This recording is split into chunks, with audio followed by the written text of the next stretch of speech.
The title is completely accurate. I am going to share with you 7 fragrances I don't actually love, but I wear them a lot. And the reason is because I do like them, but just like. They are simply functional fragrances for me. I wear them for very functional scenarios like going to the gym or running errands, anything where I don't need a scent for very long and it's going to be a pretty casual situation. Now, I've been talking a lot about ratings lately on my channel, and I've had a lot of you guys asking more questions about my rating system and what assigns this rating and how rating dictates the fragrances I will actually wear versus those I won't. Honestly, I don't have it down to that much of a science, but I am unpacking it a little bit more as I communicate it with you guys, which has actually been a great exercise for me because it's allowed me to discover a little bit more of why I do what I do. And again, try to share that with you through this screen. So to keep it simple, any rating that I give is based purely on scent personality and quality, and how much all of that excites me when I actually wear the fragrance, not just smelling it up close, but the experience around me out in the world. Now, the fragrances in this video are going to be between the 6 and 7 out of 10 range. For me, this range not only represents high wearability, but also relative enjoyment and interest, again, when I'm actually wearing them. There are plenty of fragrances that to me smell good, meaning that there's nothing about their scents that I find distasteful or I dislike, but I might not actually enjoy wearing them because they are so unremarkable, so nondescript that I honestly forget I even have them on. I have to remind myself of what I'm wearing. That doesn't happen very often because I don't reach for those fragrances very often. That's going to be maybe below a 6 for me. All of these 7 fragrances we'll talk about are on the fresh/clean side of things, and this is simply because this type of profile is universally inoffensive. So these fragrances will work for pretty much any casual situation. Now, performance never factors into my ratings. Again, everything I mentioned about how I decide is based on scent. But coincidentally, all of these fragrances I'm talking about are, I'd say, average, maybe slightly above average performers. I get at least 5 hours out of each of them, maybe even up to 8 or a little bit more out of some of them. And also coincidentally, this type of performance is all I need for this type of function. While I do love complexity in my fragrances, complexity doesn't necessarily guarantee a high rating from me. I have plenty of fragrances as simple as the 7 I'm going to share with you here that honestly get higher ratings. Why? Can't really explain it to you. Check out this video to learn a little bit more about why. And for clarity, I'll give you my current rating for each of these 7 fragrances. So with that all out the way, let's dive right into it. In no particular order here, I give this a solid 7 out of 10. This is from Hermes and this is Eau d'Orange Verte. This is a total classic. I believe originally came out in the 1970s. Smells like it could have been released at any point in time. Fresh, uplifting. There's a minty, green, woody quality to this bright citrusy orange. It's not super juicy. It is very realistic. It smells a little bit more like the rind than it does the fruit, at least to me. I get this, again, green, woody quality, almost like the petitgrain,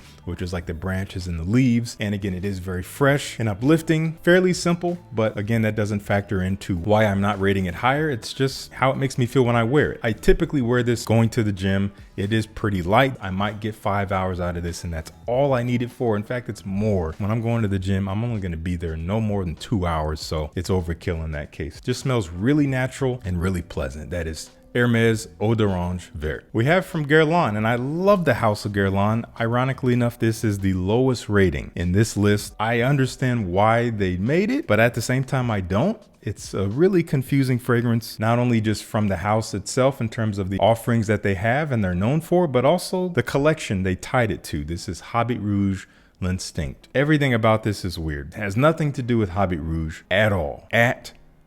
Unless I'm missing something, I don't know what they're doing with this. It's fresh, green, a little powdery, smells clean, smells basic, smells designery, mainstream, boyish in a way, maybe with a little bit more refinement in how the ingredients come together.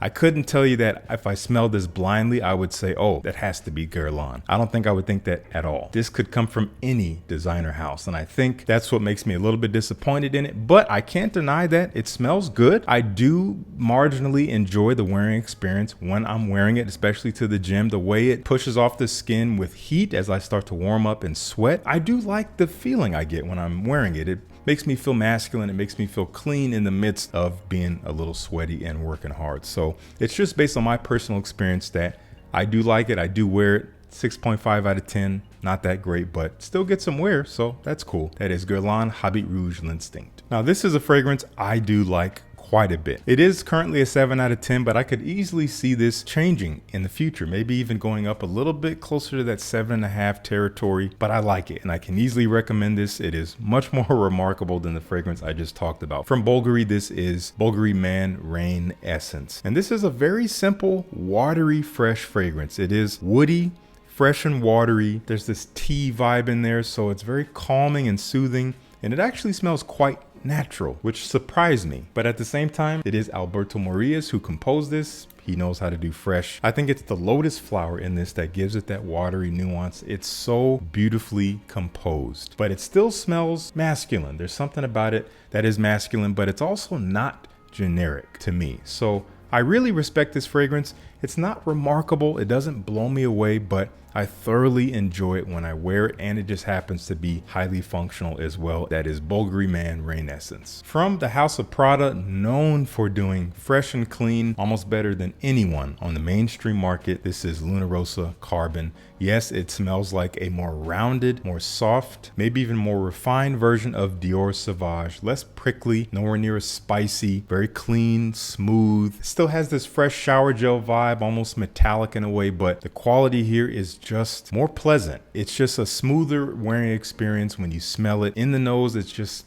easy. Again, nothing super remarkable, but highly likable, maybe even borderline sexy, but easy to wear for any situation, and it's an enjoyable profile. I can't deny it. Solid 7 out of 10 for Prada Luna Rossa Carbon. From the house of Fragrance du Bois, I honestly was disappointed when I first tried this. They sent this to me, I got my nose on it, and I'm like, this is a niche fragrance? And this fragrance does reinforce my philosophy in terms of how I separate designer and niche. It's not so much by brand anymore. For me, it's a fragrance by fragrance basis. Niche brands can make mainstream style fragrances, and designer brands can make niche style fragrances. Nuance is a thing. This is called Solstis. Really likable stuff. I do give this a 7 out of 10. I like the fragrance, I like the wearing experience, and I will say that while the scent profile does not stand out to me as something special, I will say that the quality is really good here. The way it's composed, the smoothness it has, everything that comes together when you smell it, it smells elevated. It does smell a little bit more expensive than something you would just find at your regular department store from Calvin Klein or from Valentino or something like that. But it's kind of hard to describe because it's not anything special. It's citrus, maybe some greens, there's woods, musk, a basic scent profile that works. It smells great. You're gonna smell really, really good when you wear this. And again, I do wear it. I get good functional use out of this and I enjoy it when I have it on, but it's not typically my first choice outside of casual situations. But I do think it does have potential to wear for other occasions outside of that if I want to be intentional about it. I can see this being an easy like lunch date scent or something to wear during the daytime when you're a little bit more elevated simply because of this quality. It doesn't smell cheap. It makes me almost want to dress up to it. But overall, not all that different. Smells like a mix of many other things on the market. That is Fragrance du Bois Solstis, 7 out of 10. Not bad. We've got a 6.8 here from this fragrance that honestly surprised me. Believe it or not, 6.8 is higher than I thought I would ever give it. This is from Mont Blanc and this is Legend Eau de Parfum. Before I ever tried this fragrance, I would have assumed that it would get no higher than a 5 out of 10 from me, simply because it's not really remarkable, but there's something about it that's special for me. The wearing experience, it must be the synthetic ingredients, the aroma chemicals that fill out the holes in the scent that kind of glue it together, and you get a lot of that in the air when you smell it. There's something about that type of cleanliness that I've just enjoyed, especially while, again, working out at the gym. This is one that I would reach for the most for that situation. I like the presence it has. It does remind me of the Legend DNA, which is a great DNA, very likable. There's a reason why there's so many flankers. For me, I get surprisingly good longevity. I did not expect it, but easily 7, 8, maybe even 9 hours of longevity out of this, which is again more than I need. If you haven't tried it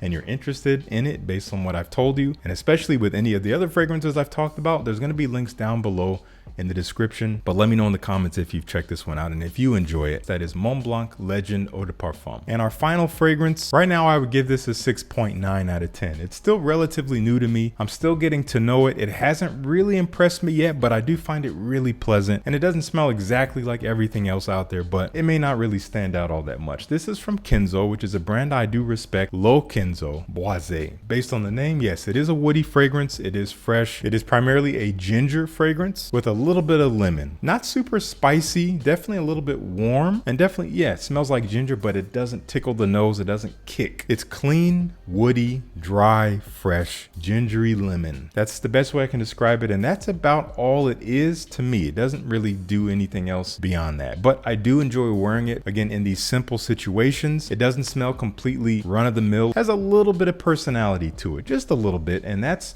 mainly what I'm looking for out of my fragrances, period. That's usually going to garner some wears for me. But 6.9 for now, not bad. It might go up the more I wear it. I'm going to give it some more wearing this upcoming summer season, so I look forward to that. But let me know if you already enjoy it. That is Low Kenzo Boisee. All right, once again, all the fragrances I talked about will be down in the description. I want to know what you think of this concept. Again, your rating system with your fragrances, if you even have one, because you don't have to have one. It may not be like mine. You might wear your fragrances for different reasons, different purposes, different functions. It may not be just based on scent for you. Again, there's no right or wrong in this, but I'd love to know your philosophy on how you wear fragrances that you don't necessarily love. What draws you to them? Is it for the same reasons as mine, or are they different? Everything's valid, but thank you so much for tuning in. Peace. I'll see you in the next one.